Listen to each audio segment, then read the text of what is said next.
Everyone, स्वागत है आप सबका learning with Gautam YouTube channel में। तो आज के वीडियो हम करने वाले हैं बिहार बोर्ड क्लास 12 हिंदी के मोस्ट बीवी ऑब्जेक्टिव क्वेश्चन आंसर को, जो कि आपके आने वाले बोर्ड एग्जाम के लिए काफ़ी ज़्यादा इंपॉर्टेंट प्रश्न रहने वाला है। तो आप लोग वीडियो को अच्छे से ध्यानपूर्वक और लास्ट तक देखिएगा, ठीक है। तो चलिए शुरू कर लेते हैं फर्स्ट क्वेश्चन से। और पहला क्वेश्चन है हमारा कि काशी में कितने वर्ष तक रहकर तुलसीदास ने विद्या अध्ययन किया था। तो काशी में 15 वर्षों तक रहकर तुलसीदास ने विद्या अध्ययन किया था, ऑप्शन नंबर बी हो जाएगा। नेक्स्ट क्वेश्चन है कि मलयज का जन्म किस वर्ष हुआ था। तो मलयज जो थी इनका जन्म हुआ था वर्ष 1935 में, ऑप्शन नंबर बी हो जाएगा। नेक्स्ट क्वेश्चन है हमारा किस पाठ की पंक्ति है, इस संसार की स्वप्रकृति जो है एक रचनात्मक कर्म है, इसके बिना मानवीयता जो है अधूरी है। ये जो पंक्ति है किस पाठ की पंक्ति है, तो हंसते हुए मेरा अकेला पाठ के पाठ की ये पंक्ति है, ऑप्शन नंबर इसका डी हो जाएगा। अगला क्वेश्चन है हमारा किसने लिखा है कि अगर त्रिज को देखो तो उससे कभी आंख मत मिलाओ, आंख मिलते हुए आदमी की गंध पहचान लेता है और फिर पीछे लग जाता है, फिर तो चाहे आदमी पूरी पृथ्वी का चक्कर लगा ले, त्रिज जो होता है वो पीछे पीछे आता रहता है। तो ये जो लाइन लिया गया, पहले तो ये समझते हैं ये लाइन किस चैप्टर से लिया गया। तो इस लाइन को लिया गया त्रिज पाठ से, और त्रिज पाठ के लेखक कौन है, तो त्रिज पाठ के लेखक है उदय प्रकाश, यानी कि इस लाइन के लेखक कौन होंगे, उदय प्रकाश होंगे, ऑप्शन नंबर सी हो जाएगा। अगला क्वेश्चन है किसने लिखा है कि शिक्षा का कार्य है कि वो संपूर्ण जीवन की प्रक्रिया को समझने में हमारी सहायता करे, न हमें केवल कुछ व्यवसाय और ऊंची नौकरी के योग बनाए। ये जो लाइन है इस लाइन को किसने लिखा है, तो ये लाइन लिया किस पाठ से गया, तो इस लाइन को लिया गया शिक्षा पाठ से, और शिक्षा पाठ के लेखक कौन है, तो जी कृष्णमूर्ति है, और तो इस लाइन के भी लेखक कौन होंगे, तो जी कृष्णमूर्ति होंगे, ऑप्शन नंबर सी हो जाएगा। अगला क्वेश्चन है कि जे कृष्णमूर्ति ने किन विषयों पर लेखन कार्य किया था। तो जे कृष्णमूर्ति जो थे उन्होंने अध्यात्म विषय पर, शिक्षा के विषय पर और दर्शन के विषय पर, यानी कि इन तीनों विषयों पर लेखन का काम किया था, ऑप्शन बी हो जाएगा। नेक्स्ट क्वेश्चन है पद्मावत जो है ये किस भाषा में लिखी गई थी। तो पद्मावत जो है अवधी भाषा में लिखा गया था, यानी कि ऑप्शन नंबर ए हो जाएगा। अगला क्वेश्चन है हमारा कवितावली किसके द्वारा लिखी गई थी। कवितावली जो थी ये तुलसीदास के द्वारा लिखी गई थी, ऑप्शन नंबर बी हो जाएगा। नेक्स्ट क्वेश्चन है हमारा किसने लिखा है अपुन खावत नंदमुख नावत सो छवि खत न बनिया। किसने लिखा है इस लाइन को, तो इस लाइन को लिखा है सूरदास ने, ऑप्शन नंबर डी हो जाएगा। याद रखिएगा जितना भी कृष्ण भगवान से रिलेटेड कोई क्वेश्चन होगा ना, पॉइंट होगा ना, वो किसने लिखा है, तो सूरदास ने लिखा है, और राम भगवान से जितने भी रिलेटेड लाइन होगा उसको किसने लिखा है, तो तुलसीदास ने लिखा है। अगला क्वेश्चन है सूरदास का निधन कब हुआ था। तो सूरदास का जो निधन है ये लगभग 1583 में हुआ था, ऑप्शन नंबर सी हो जाएगा। अगला क्वेश्चन है तुलसीदास के मित्र व स्नेही का नाम बताइए। तो तुलसीदास के मित्र व स्नेही का नाम था अब्दुल रहीम खाने खाना, महाराजा मानसिंह, नावादास, दार्शनिक, मधुसूदन, सरस्वती और टोडरमल। ये पांचों जो थे ये कौन थे, तो ये तुलसीदास के मित्र व स्नेही का नाम है, ऑप्शन नंबर डी हो जाएगा। उपयुक्त सभी ये सभी कौन है, तो तुलसीदास के मित्र व स्नेही है। अगला क्वेश्चन है हमारा तुलसीदास की भाषा थी। तो तुलसीदास की भाषा कौन सी है, चार ऑप्शन में सबको बताना है। तो तुलसीदास की अवधी और ब्रज भाषा थी, ऑप्शन नंबर ए हो जाएगा। अगला क्वेश्चन है हमारा किसने लिखा है भक्तमाला मध्य युग के वैष्णव आंदोलन की रूपरेखा को समझने के लिए सबसे अधिक प्रमाणिक और महत्वपूर्ण सामग्री प्रस्तुत करता है। ये किसने लिखा है, तो ये लिखा है माता प्रसाद गुप्त ने, ऑप्शन नंबर सी हो जाएगा। याद रखिएगा इस लाइन को किसने लिखा है, तो माता प्रसाद गुप्त ने लिखा है, और जो भक्तमाला इसके लेखक कौन है, तो नावादास है।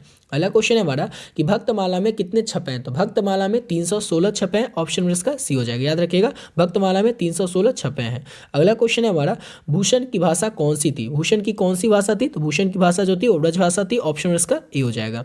अगला क्वेश्चन है हमारा चंद्र शर्मा गुलेरी का जन्म हुआ था। तो चंद्र शर्मा गुलेरी जो थी इनका जन्म हुआ था 7 जुलाई 1883 को, ऑप्शन नंबर ए हो जाएगा। अगला क्वेश्चन है किस पाठ में ये पंक्ति आई है कि मृत्यु से कुछ समय पहले सभी स्मृति साफ हो जाती है। तो उसने कहा था जो कहानी है उसी में लाइन आया है, उसी से लाइन को लिया गया कि मृत्यु से पहले स्मृति जो होती है बिल्कुल साफ हो जाती है। कहानी का जो नायक रहता है लहना सिंह, उसको जो मृत्यु पास आने रहता है तब उसको सब याद आने लगता है कि किस तरह से वो बचपन में उसी की लड़की से मिली थी और वो उसी की लड़की से किस तरह से छेड़ा करता था लहना सिंह, और उसको पूछता था कि तेरी कुमाई होगी, तेरी कुमाई हो गई, और लड़की धक्का कर चली जाती थी। इस तरह से जो लहना सिंह था उसने कहा था कहानी का नायक, उसको मृत्यु से पहले सब कुछ स्मृति साफ हो जाती है और उसको सब कुछ याद आने लगता है।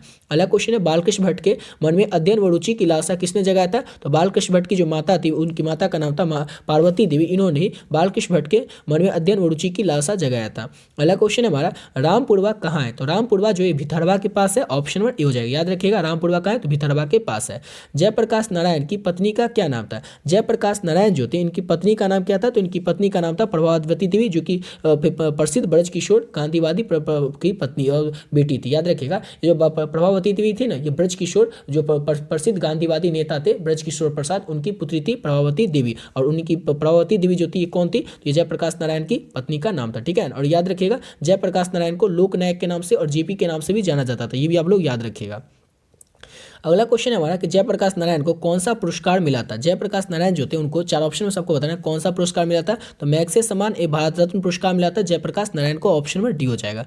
अगला क्वेश्चन है किस रचनाकार की ये पंक्ति है कि नारी सुगंध है, नारी पुरुष की बाह में झूलती हुई जूही की माला है, ये जो है किस रचनाकार की पंक्ति है। तो ये रामधारी सिंह दिनकर की पंक्ति है, ऑप्शन नंबर इसका डी हो जाएगा।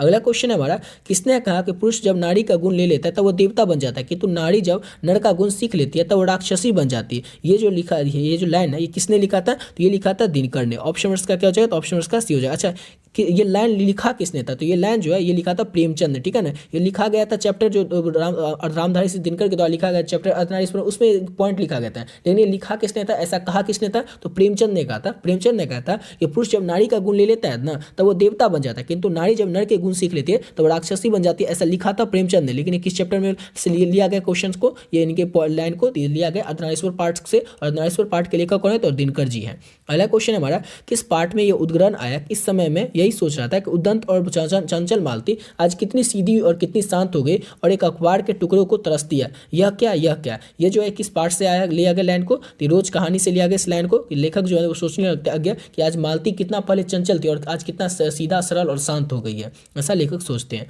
अगला क्वेश्चन है किस पाठ की उक्ति है कि केवल कष्ट सहकर ही देश की सेवा की जा सकती है। तो ये है एक लेख और एक पद की पंक्ति कि केवल कष्ट सहकर ही देश की सेवा की जा सकती है, ऑप्शन नंबर ए हो जाएगा। अगला क्वेश्चन है भगत सिंह को फांसी की सजा कब मिली थी। भगत सिंह शहीद 23 मार्च 1931 को हो गए थे, ऑप्शन नंबर सी हो जाएगा। अगला क्वेश्चन है, और देखिए आप लोग पीडीएफ अगर अभी तक नहीं लिए तो आप लोग इस पीडीएफ को ले सकते हैं। ऑलरेडी बहुत सारे बच्चे जो इस पीडीएफ को ले चुके हैं। इसमें मिलेगा आपको क्या क्या। तो अगर आप लोग साइंस के बच्चे होंगे और आर्ट्स के बच्चे होंगे, साइंस के बच्चे होंगे और कॉमर्स के बच्चे होंगे तो आप लोग को सिर्फ हिंदी और इंग्लिश का पीडीएफ मिलेगा। लेकिन अगर आप लोग आर्ट्स के बच्चे होंगे तो आपका इस 10 में से जो भी सब्जेक्ट होगा ना, उस 10 में से 5 सब्जेक्ट, उस 5 सब्जेक्ट का पीडीएफ मिल जाएगा। जो भी आपका 5 सब्जेक्ट हो, आपका 5 सब्जेक्ट कुछ भी हो सकता है, चाहे Hindi, history, political science, English, geography, music, home science, psychology, sociology, economics हो। इसी 10 में से कोई आपका 5 सब्जेक्ट होगा, उस 5 सब्जेक्ट का जो पीडीएफ होगा आप लोग को, वो 5 सब्जेक्ट का पीडीएफ आप लोग को मिल जाएगा। और पीडीएफ मिलेगा क्या आप लोग को, तो हर एक सब्जेक्ट का chapter wise important objective question और इंपॉर्टेंट सब्जेक्टिव क्वेश्चन मिलेगा। जैसे एग्जांपल के तौर पर बात करें हिंदी में, तो हिंदी में आपको क्या मिलेगा, तो 650 ऑब्जेक्टिव क्वेश्चन मिलेगा। इसमें आपको मिलेगा चैप्टर फर्स्ट से लेकर के 5 जो चैप्टर है वहां से लेकर के गाँव का घर जो कविता है वो ज्ञानपति जिसके लेखक है वहां तक के जो भी important objective question last chapter तक के सभी इंपॉर्टेंट ऑब्जेक्टिव क्वेश्चन मिलेगा। और साथ ही साथ आपको मिलेगा इंपॉर्टेंट सब्जेक्टिव क्वेश्चन आंसर, जिसमें कि आपको मिलेगा लघुत्तरीय, दीर्घोत्तरीय, 100% व्याख्या वाला क्वेश्चन। और इसके साथ मिलेगा आपको लेखक परिचय वाला पीडीएफ। और इसके साथ मिलेगा आपको 2009 से लेकर के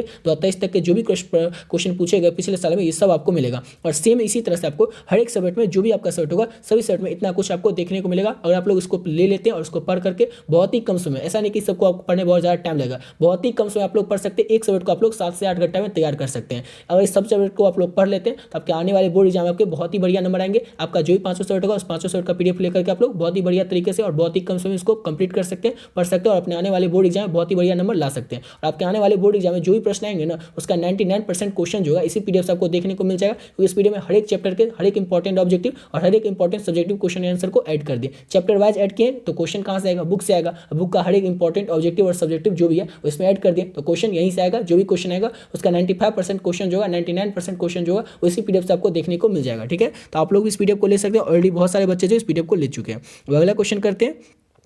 और अगला क्वेश्चन हमारा कि धांगर शब्द का अर्थ उड़ाव भाषा में क्या होता है। धांगर शब्द का जो अर्थ होता है उड़ाव भाषा में वो क्या होता है, तो वो होता है भाड़े का मजदूर। ऑप्शन नंबर बी हो जाएगा। याद रखिएगा, धांगर शब्द का अर्थ उड़ाव भाषा में भाड़े का मजदूर होता है। मन कैसा ताल है, मन जो होता है ये किस तरह का ताल होता है, तो गहरे और विशाल ताल होता है। ऑप्शन नंबर डी हो जाएगा। अगला क्वेश्चन हमारा सिपाही की माँ एकांकी किस संग्रह से लिया गया। सिपाही की माँ एकांकी जो है अंडे के छिलके तथा अन्य एकांकी से लिया गया। ऑप्शन नंबर इसका ए हो जाएगा। अगला क्वेश्चन हमारा किसने कहा था कि प्रबंध काम में मानव का जीवन एक पूर्ण दृश्य होता है। इस किसने कहा था ऐसा, तो आचार्य रामचंद्र शुक्ल ने कहा था। ऑप्शन नंबर सी हो जाएगा। अगला क्वेश्चन है भूषण का जन्म कहाँ हुआ था। भूषण जो थे इनका जन्म हुआ था तिकवापुर कानपुर जो कि उत्तर प्रदेश में पड़ता है, यहाँ पर हुआ था भूषण का जन्म। ऑप्शन नंबर डी हो जाएगा। अगला क्वेश्चन है जयशंकर प्रसाद किस काल के कवि हैं, तो जयशंकर प्रसाद जो है आधुनिक काल के कवि हैं। ऑप्शन नंबर इसका बी हो जाएगा। अगला क्वेश्चन है हमारा कि जयशंकर प्रसाद के उपन्यासों के नाम लिखे, तो देखिए कंकाल, तितली और इरावती तीनों उपन्यास जो है जयशंकर प्रसाद के द्वारा लिखा गया था। ऑप्शन इसका डी हो जाएगा, उपयुक्त सभी। अगला क्वेश्चन है हमारा सिपाही की माँ एकांकी किस पुस्तक से लिया गया, तो सिपाही की माँ एकांकी जो है अंडे के छिलके तथा अन्य एकांकी से लिया गया, ऑप्शन नंबर ए हो जाएगा। अगला क्वेश्चन हमारा उषा शीर्षक कविता के रचयिता है, तो उषा शीर्षक कविता का रचयिता लेखक कौन है, तो शमशेर बहादुर सिंह जो है उषा कविता के शीर्षक के रचयिता व लेखक है, यानी कि ऑप्शन नंबर ए हो जाएगा।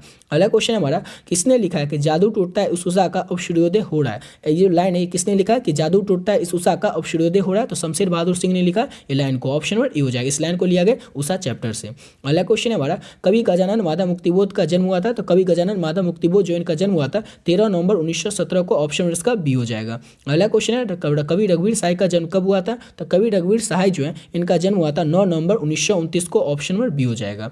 अगला क्वेश्चन है हमारा हरचरना किसका प्रतिनिधित्व करता है, हरचरना जो है किसका प्रतिनिधित्व करता है, तो ये आम आदमी का प्रतिनिधि करता है जिसकी हालत में आज़ादी के बाद बदलाव में आया है। क्वेश्चन था हमारा कि हरचरना जो होता है किसका प्रतिनिधि करता है, हरचरना जो होता है आम आदमी का प्रतिनिधि करता है जिसकी हालत में आज़ादी के बाद जो है वो बदलाव आया था, यानी कि हरचरना आम आदमी का प्रतिनिधि करता है।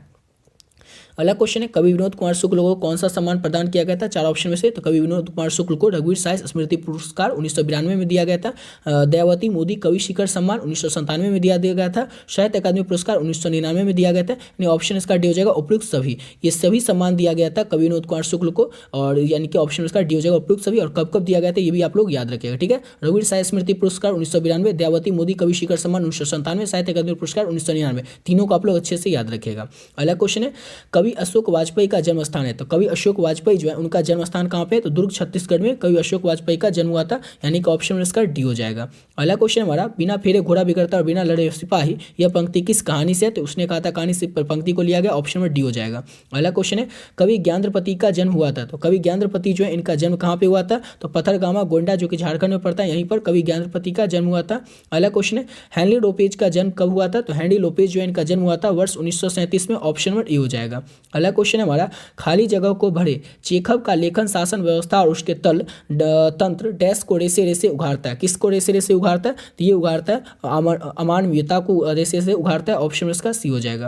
अगला क्वेश्चन है सूरज किसका पर्यायवाची होता है, तो सूरज जो होता है देखिए अंशुमाली आदित्य और भास्कर का भी पर्यायवाची होता है, ऑप्शन में इसका डी हो जाएगा इनमें से सभी का। अगर आप लोग अभी तक पर्यायवाची वाला वीडियो नहीं देखे तो आप लोग चैनल पर जाकर के प्लेलिस्ट सेक्शन में जाकर के हिंदी के प्लेलिस्ट सेक्शन में जाकर के पर्यायवाची वाला वीडियो देख सकते हैं। पर्यायवाची वाला में आपको टोटल 108 पर्यायवाची करवाए थे, अगर आप लोग उस सभी को कर लेते हैं तो आपके आने वाले बोर्ड एग्जाम में एक भी पर्यायवाची क्वेश्चन उसके बाहर से देखने को नहीं मिलेगा। सब पर्यायवाची इंपॉर्टेंट क्वेश्चन इस साल के लिए आपका जो भी इंपॉर्टेंट है सब उस वीडियो में करवा चुके हैं, ठीक है। अब अगला क्वेश्चन करते हैं। अगला क्वेश्चन है हमारा गृह का पर्यायवाची क्या होगा, गृह मतलब क्या होता है, घर भी होता है, सदन भी होता है, आवास भी होता है, यानी ऑप्शन क्या हो जाएगा, तो ऑप्शन डी हो जाएगा उपयुक्त सभी। गृह मतलब क्या होता है, तो ये सभी होता है, गृह का पर्यायवाची ऑप्शन में डी हो जाएगा। अब नेक्स्ट क्वेश्चन करते हैं और अगला क्वेश्चन है हमारा कि राधा का पर्यायवाची शब्द कौन नहीं है, 4 ऑप्शन में सबको बताना कि राधा का पर्यायवाची शब्द कौन सा नहीं है, तो देखिए श्याम और कृष्णप्रिया और विष्णु नुजा ये तीनों क्या है, तो राधा का पर्यायवाची है, लेकिन रमा जो है राधा का पर्यायवाची नहीं, यानी कि ऑप्शन में इसका डी हो जाएगा। अब अगला क्वेश्चन करते हैं और नेक्स्ट क्वेश्चन है हमारा घर का पर्यायवाची शब्द है, तो घर का पर्यायवाची क्या हो जाएगा, तो घर को हम लोग निकेतन भी कहते हैं, यानी कि ऑप्शन क्या हो जाएगा, तो घर का पर्यायवाची ए हो जाएगा, ऑप्शन में ए निकेतन। अगला क्वेश्चन करते हैं नेक्स्ट क्वेश्चन है मुकुट का पर्यायवाची, तो मुकुट को हम लोग क्या कहते हैं, तो मुकुट को हम लोग जो है ताज भी कहते हैं, यानी ऑप्शन में इसका सी हो जाएगा, मुकुट का पर्यायवाची ताज। अगला क्वेश्चन है हमारा विग्रह का विपरीत शब्द क्या होगा, विग्रह का विपरीत यानी कि विग्रह का उल्टा क्या हो जाएगा, तो विग्रह का उल्टा हो जाएगा विग्रह का उल्टा संधि, यानी कि ऑप्शन में ए हो जाएगा। अगला क्वेश्चन है गुस्सा शब्द है, तो गुस्सा शब्द क्या है, तो गुस्सा शब्द जो है पुल्लिंग का शब्द है, ऑप्शन में इसका बी हो जाएगा। नेक्स्ट क्वेश्चन कर लेते हैं और अगला क्वेश्चन है हमारा गीला शब्द का विलोम क्या, गीला का उल्टा क्या होगा, तो गीला का उल्टा क्या हो जाएगा, तो सूखा हो जाएगा, ऑप्शन में सी हो जाएगा। नेक्स्ट क्वेश्चन है जिसने गुरु से दीक्षा ली हो उसके लिए एक शब्द में क्या कहा जाएगा, तो अनेक शब्दों के लिए एक शब्द होगा वो भी आप लोगों को करवा दे, सब आप लोगों को करवा चुके ग्रामर का टॉपिक। जिसने गुरु से दीक्षा ली हो उसके लिए एक शब्द क्या होगा, तो दीक्षित होगा, यानी कि ऑप्शन नंबर बी हो जाएगा। अगला क्वेश्चन है हमारा जिसकी आशा न की गई हो, यानी क्या हो जाएगा, तो अप्रत्याशित हो जाएगा, ऑप्शन इसका बी हो जाएगा। अगला क्वेश्चन है जो प्रकाश युक्त हो उसके लिए क्या एक शब्द होगा, तो जो प्रकाश युक्त होगा यानी कि वो भास्कर होगा, भास्वर होगा, ऑप्शन नंबर बी हो जाएगा। अगला क्वेश्चन है हमारा जिसके पानी में वीणा हो उसके लिए एक शब्द क्या होगा, तो जिसके पानी में वीणा होगा वो क्या होगा, वीणा पानी होगा, ऑप्शन इसका सी हो जाएगा। अगला क्वेश्चन है हाथ पैर में कौन सा समास है, तो हाथ पैर में आप लोग को पता ही होगा द्वंद्व समास होता है, ऑप्शन नंबर बी हो जाएगा। अगला क्वेश्चन है हमारा कि अनादर शब्द कौन सा समास है, अनादर शब्द जो है कौन सा समास है, तो अनादर शब्द जो है ये नत्र समास होता है, ऑप्शन इसका बी हो जाएगा। अगला क्वेश्चन करते हैं नेक्स्ट क्वेश्चन हमारा लास्ट क्वेश्चन भी यथाशक्ति में कौन सा समास होता है, तो अव्ययभाव समास होता है यथाशक्ति में, ऑप्शन नंबर सी हो जाएगा। इसी के साथ वीडियो पे कंप्लीट करते हैं, आशा करता हूँ आप लोग को वीडियो अच्छा लगा होगा और आप लोग को पीडीएफ के बारे में ऑलरेडी बता चुके हैं। इस पीडीएफ को आप लोग लेकर के बहुत ही कम समय में बस ज़्यादा आप लोग 7 से 8 घंटा में आप लोग 1 सब्जेक्ट का पीडीएफ को और पूरा सिलेबस को पीडीएफ को नहीं तैयार कर सकते, ऐसा आपका मन होगा इस पीडीएफ को पढ़ने के बाद और भी कुछ पढ़ना पड़ेगा, ऐसा नहीं है। अगर इस पीडीएफ को पढ़ लेते हैं तो इसके अलावा आपको कुछ भी नहीं पढ़ना पड़ेगा। पूरा जो क्वेश्चन होगा आपके आने वाले बोर्ड एग्जाम में 99% क्वेश्चन जो है इसी पीडीएफ से आपको देखने को मिल जाएगा। अगर आप लोग आर्ट्स वाले विद्यार्थी होंगे तो आप लोग 500 सब्जेक्ट का पीडीएफ ले सकते हैं। आप साइंस और कॉमर्स के स्टूडेंट होंगे तो आप लोग सिर्फ और सिर्फ हिंदी और इंग्लिश का पीडीएफ ले सकते हैं। हिंदी इंग्लिश में भी आपको पूरा सिलेबस मिल जाएगा। जो लोग अभी तक हिंदी इंग्लिश को कुछ भी नहीं पढ़े होंगे, अगर आप लोग अगर साइंस और कॉमर्स के बच्चे होंगे तो हिंदी पर बहुत ही कम ध्यान देते होंगे, इंग्लिश पर, तो आप लोग इस पीडीएफ को लेकर के बहुत ही कम समय में और बहुत ही बढ़िया तरीके से तैयारी को कर सकते हैं। और आर्ट्स वाले विद्यार्थी होंगे तब तो आप लोग पूरा पीडीएफ ले सकते हैं, जो ही आपका 500 होगा। आशा करता हूँ आप लोग वीडियो अच्छा लगा होगा। तो मिलते हैं नेक्स्ट वीडियो में नए वीडियो के साथ।